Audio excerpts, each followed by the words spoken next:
Avis vascular centre, మన దేశంలోనే the best varicose vein hospital. Immunity power పెంచే top 10 super foods అంటే ఏం చెప్తారు? ఇమ్యూనిటీ పెంచే సూపర్ ఫుడ్స్లో టాప్లో వచ్చేది onion and garlic. Onion and garlic. Okay, they are prebiotics. Okay, ఏ ఏజ్ వాళ్ళకైనా సరే ఎవరైనా ఆనియన్ గార్లిక్ తినడానికి ఏజ్ లిమిట్ లేదు అని. ఓకే, చిన్న పిల్లలు ఎక్కువ ఇష్టపడరు అంటే వాళ్ళకి ఇష్టపడే పదార్థాలు వేసి వండాలి. Okay, so onion and garlic తో పాటు turmeric has a lot of anti inflammatory property. So ఈ మూడు పక్కన పెడితే any fruit or any vegetable which has a good colour to it, green, purple, red, ఈ కలర్ ఉన్న ఆరెంజ్, ఈ colour ఉన్న ఏ ఫ్రూట్ అయినా ఏ వెజిటబుల్ అయినా falls into this category. So మీరు ఆలోచిస్తే ఒకసారి సూపర్ మార్కెట్టో లేకపోతే కూరగాయల మార్కెట్లోకి వెళ్ళి కలర్ ఉన్న ఏమేమి ఉన్నాయి అంటే ఆల్మోస్ట్ అన్నిటికీ ఒక మంచి రంగు ఉంటుంది కూరగాయలకి, పండ్లకి. సో పలానా కూరగాయలు మంచివి, పలానా కూరగాయలు మంచివి కావు అని ఎక్కడా లేదండి. Any fruit or any vegetable is fantastic super food. But అది కానీ బాగా డార్క్ గ్రీన్ కలర్ ఉంది, like broccoli or green leafy vegetables, లేదా క్యాప్సికమ్స్, డిఫరెంట్ కలర్ క్యాప్సికమ్స్, లేదా red cabbage is considered one of the super foods.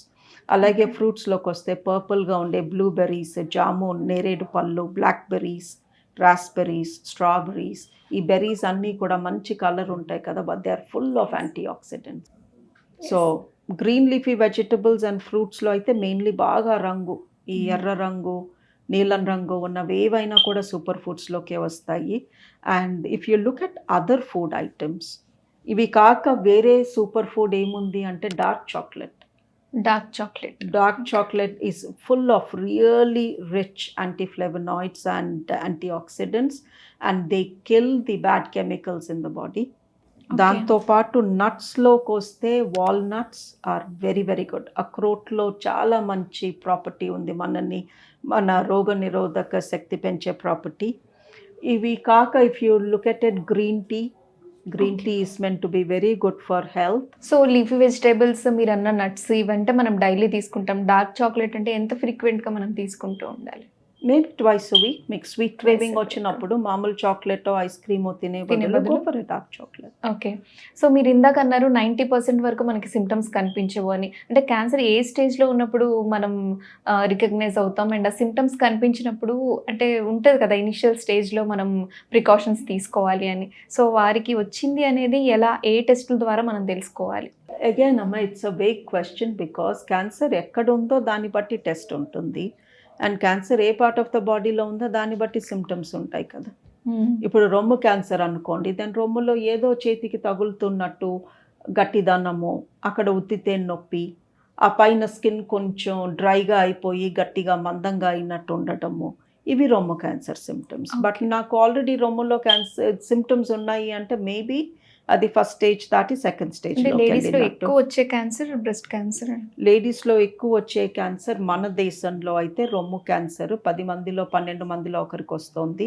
రెండోది గర్భసంచి ముఖద్వారము cancer, cervix cancer అంటాము, అది కూడా ప్రతి 10 నుంచి 12 మందిలో ఒకరికి కనిపిస్తుంది. ఓకే, ఒబేసిటీ అనేది క్యాన్సర్కు ఎంతవరకు రీజన్ అవుతుంది ma'am? Obesity is a big cause. ఇప్పుడు మనం ఒక స్మోకర్ని ఇష్టపడము అంటే నచ్చదు మనకి, అలా స్మోక్ చేస్తే లంగ్ క్యాన్సర్ వస్తే ఏంటి పరిస్థితి అని తిడతాము. అదే ఒకళ్ళు బాగా తాగేస్తున్నారు అనుకోండి, లివర్ క్యాన్సర్ వస్తే ఏంటి పరిస్థితి, ఇది ఎందుకు చేతులారా హెల్త్ పార్ట్ చేసుకుంటున్నారు అని మనం అంటాము. బట్ ఒబేసిటీ, లావుగా ఉన్న వాళ్ళల్లో ఒక 20 క్యాన్సర్ల రిస్క్ చాలా ఎక్కువ. 20 క్యాన్సర్స్. ఓకే, అది రొమ్ము అవ్వచ్చు, పేగు అవ్వచ్చు, గర్భసంచి అవ్వచ్చు, అండాశయం అవ్వచ్చు, కిడ్నీ క్యాన్సర్ అవ్వచ్చు, మగాళ్ళలో ప్రాస్టేట్ క్యాన్సర్ అవ్వచ్చు. ఇన్ని క్యాన్సర్స్కి కారణం ఈజ్ ఒబిసిటీ. ఇది ఒక్కటే కారణం అని చెప్పట్లేదు, బట్ ఒబీస్ ఉన్న వాళ్ళల్లో రకరకాల క్యాన్సర్స్ ఎక్కువ వస్తాయి. ఎందుకు అంటే ఈ కొవ్వు ఉత్తినేమన్నా ఒక కుషన్ లాగా చుట్టుకొని కూర్చోదు, దాంట్లో నుంచి ఒక హార్మోన్ వస్తుంది ఈస్ట్రయాల్ అని. అది మనకి ఎంత ఎక్కువ కొవ్వు ఉంటే ఈ ఈస్ట్రయాల్ అంత ఎక్కువ ఉంటుంది. సో ఈ ఈస్ట్రయాల్ మన బాడీలో ఎక్కువ ఉంటే it is a bad hormone. Okay, ఆ బ్యాడ్ హార్మోన్ వేరే వేరే బాడీ పార్ట్స్లో క్యాన్సర్ వచ్చేలాగా చేస్తుంది. So obesity is a big reason for many cancers. But మనం ఒబిసిటీ వైపు చాలా లీనియంట్గా ఉంటాము. ఒక స్మోకర్నో ఆల్కహాల్నో మనం కోప్పడినట్టు, బెదిరించినట్టు, లేదా వాళ్ళని మార్చాలని ప్రయత్నించినట్టు ఒక ఒబీస్ పర్సన్ పైన అంత ఫోకస్ చేయము. Because obesity is so common. చూడడానికి ఇబ్బందిగా ఉందని అందరూ చెప్తారు తప్ప హెల్త్ రీజన్స్ ఇలా ఉన్నాయని చెప్పి ఎక్కువ కన్సిడర్ చేయరు And ఫ్యామిలీ obesity- మెంబర్స్ కూడా. ట్రూ అండి. అండ్ ఒబిసిటీ చాలా కామన్. అండ్ మనం కూడా ఒకప్పుడు వెయిట్తో స్ట్రగుల్ అయిన వాళ్ళు ఇప్పటికీ వెయిట్తో స్ట్రగుల్ అవుతూనే ఉన్నాము. అండ్ మనకు తెలుసు తింటేనే లావ్ అవ్వరు, తినకపోయినా కొంతమంది లావ్ అవుతారు, కొంతమంది పుట్టినప్పటి నుంచి చబ్బీగానే ఉంటారు. 2-3 మనుషులు ఒకే అంత తిన్నా ఒకళ్ళు లావుగా ఉంటారు, ఒకళ్ళు సన్నంగా ఉంటారు.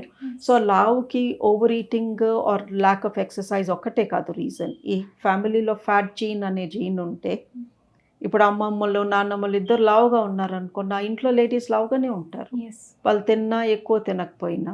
సో ఒబిసిటీ అంత ఈజీగా వచ్చేస్తుంది కదా. సో అందుకని మనం కూడా లీనియంట్గా ఉంటాము. బట్ అది ఎలా వచ్చినా, ఓవర్గా తిని వచ్చినా, ఫ్యామిలీ మూలంగా వచ్చినా, దాని మూలంగా వచ్చే క్యాన్సర్స్ వస్తూనే ఉంటాయి. మీరు అన్నట్టు ఒక ఆల్కహాల్ తాగే వాళ్ళని, స్మోకింగ్ చేసే వాళ్ళని అంటూ ఉంటారు, సో ఇది క్యాన్సర్ వస్తుంది ఇలా అని చెప్పి. అసలు స్మోకింగ్ అనేది క్యాన్సర్కు ఎంత పర్సంటేజ్ ఎఫెక్ట్ చూపిస్తుంది? ఇట్స్ హార్డ్ టు టెల్ అండి. Look, this is an interesting question because smoke చేసిన అందరికీ లంగ్ క్యాన్సర్ రావట్లేదు.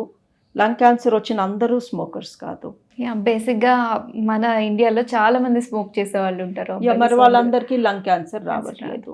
మరి ఎవరికి వస్తుంది, ఎవరికి రావట్లేదు? కొంతమంది లైఫ్ స్టైల్ చూస్తే స్మోక్ చేస్తారు, డ్రింక్ చేస్తారు, బాగా లావుగా ఉంటారు, వాళ్ళకి ఏ క్యాన్సర్ రాదు, 70-80 ఏళ్ళ వరకు బతుకుతారు. సో మనకు అర్థం కాదు ఈ మనిషి ఇన్నాళ్ళు అసలు ఎలా బతికాడు ఇన్ని బ్యాడ్ హ్యాబిట్స్తో అని. సో ఈ క్యాన్సర్ కూడా అండి అందరికీ వచ్చేది. అండ్ ఆ క్యాన్సర్ ఎవరికన్నా వచ్చేది ఉందనుకోండి, లంగ్స్ చెడిపోతున్నాయి స్మోక్ మూలంగా, ఈ సిగరెట్స్ మూలంగా లంగ్స్ చెడిపోబోతున్నప్పుడు మనం కొంచెం స్ట్రాంగ్గా మంచి ఫుడ్ తీసుకుని, ఈ హ్యాబిట్తో పాటు కొంచెం ఎక్సర్సైజ్ చేస్తూ మనిషి ప్రశాంతంగా ఏ టెన్షన్స్ లేకుండా బతుకుతున్నాడు అనుకోండి, ఇట్స్ ఓకే. బట్ ఈ స్మోకింగ్తో పాటు ఫుడ్ సరిగా లేదు, ఎక్సర్సైజ్ లేదు, బాగా స్ట్రెస్ తీసుకుంటున్నారు, ఆర్ దాంతోపాటు వేరే ఇన్ఫెక్షన్స్ అవి కూడా వస్తున్నాయి, ఇమ్యూనిటీ తగ్గిపోయి, అలాంటి వాళ్ళకి ఈ స్మోకింగ్ మూలంగా క్యాన్సర్ వచ్చే రిస్క్ ఎక్కువ. సో దానికి ఇలా ఎవరైనా చెడిపోవాలంటే ఒక్కడే వెళ్ళి చెడిపోవడం, పక్కనాలు జత ఈ చెడు హ్యాబిట్స్ కొంచెం అలవాటు చేస్తుంటే ఎలా ఒక యావరేజ్ పర్సన్ చెడిపోతాడో, అలాగే యావరేజ్గా స్మోక్ చేసే పర్సన్కి కూడా వేరే ఇష్యూస్ ఎక్కువ ఉన్నాయి అనుకోండి, like lack of good food, stress, job stress, ఇంట్లో stress, money stress, whatever, and exercise చేయట్లేదు, దెన్ యాడ్ అయిపోతాయి. Okay. So mobile phone radiation వల్ల క్యాన్సర్ వచ్చే ప్రమాదం ఉందా? లుక్ అండి, ఇవన్నీ మిత్స్. బికాజ్ మీరు టెక్స్ట్ బుక్ చదివితే లేదా మా సైంటిఫిక్ ఆర్టికల్స్ చదివితే ఏ ఒక్క ఆర్టికల్లో కూడా మొబైల్ ఫోన్ మూలంగా ఆర్ మొబైల్ ఫోన్స్ ఉండే మాస్ట్స్ ఉంటాయి, టవర్స్ ఉంటాయి, ఆ టవర్స్ మూలంగా రేడియేషన్ వస్తుంది, ఆ రేడియేషన్ మూలంగా క్యాన్సర్ వస్తుందని ఎక్కడా లేదు.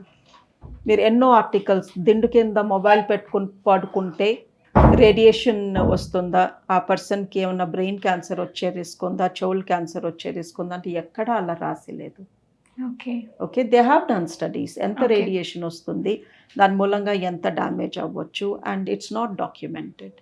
సో మ్యామ్, మీరు ఇప్పుడు నేను అడిగేవి కొన్ని మిత్స్ అన్నారు, అండ్ కొంతమంది లిప్స్టిక్ అని అంటారు, అండ్ మనం అమ్మాయిలకి ఎక్కువ ఒక 12 మందిలో ఒకరికి వస్తుంది బ్రెస్ట్ క్యాన్సర్ అన్నారు, అండ్ చాలామంది టైట్ ఇన్నర్స్ అంటే వాళ్ళకి సెట్ కానీ వేసుకుంటారు, కొంతమంది అంటే 24 hours ఉంచుకుంటూ ఉంటారు. సో అలాంటి వాళ్ళకి ఏం చెప్తారు మీరు? లుక్ అండి, అండర్వేర్కి క్యాన్సర్కి లింక్ లేదు.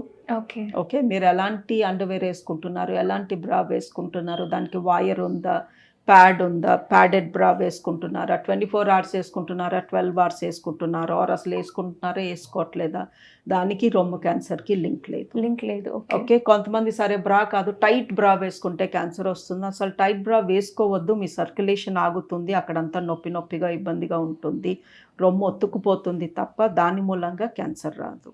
సో మీరు ఎలాంటి బ్రా వేసుకోవాలి, ప్యాడెడా, నాన్ ప్యాడెడా, వైర్తోనా, నో వైర్తోనా, 24 అవర్సా, 12 అవర్సా, 2 అవర్సా, that's totally up to you. మీ ఓకే. కంఫర్ట్ సో బట్టి. దానికి ఈ క్యాన్సర్ Cancer కి అనేది link ఏ మాత్రం లేదు. సంబంధం లేదు. Yeah. ఓకే. లిప్స్టిక్ విషయానికి వస్తే లిప్స్టిక్లో కొన్ని కెమికల్స్ ఉంటాయి, లేకపోతే దానికి ఆ టెక్స్చర్, ఆ కలర్, ఆ స్లైమీనెస్ రాదు.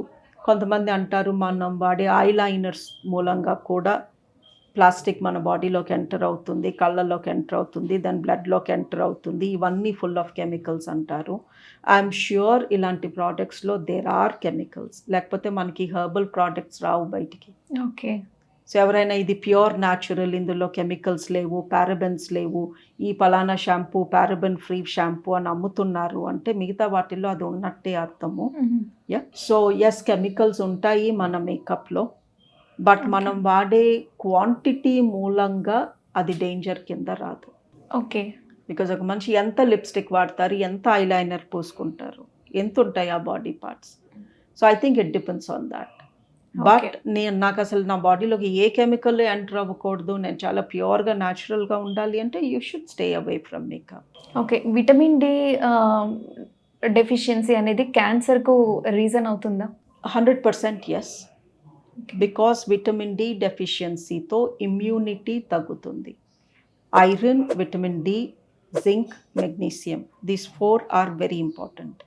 ఈ 4గిట్లో మనకి ఏది తగ్గినా కూడా మన ఇమ్యూనిటీ తగ్గుతుంది, మన డిజీజ్ ఫైటింగ్ కెపాసిటీ తగ్గుతుంది.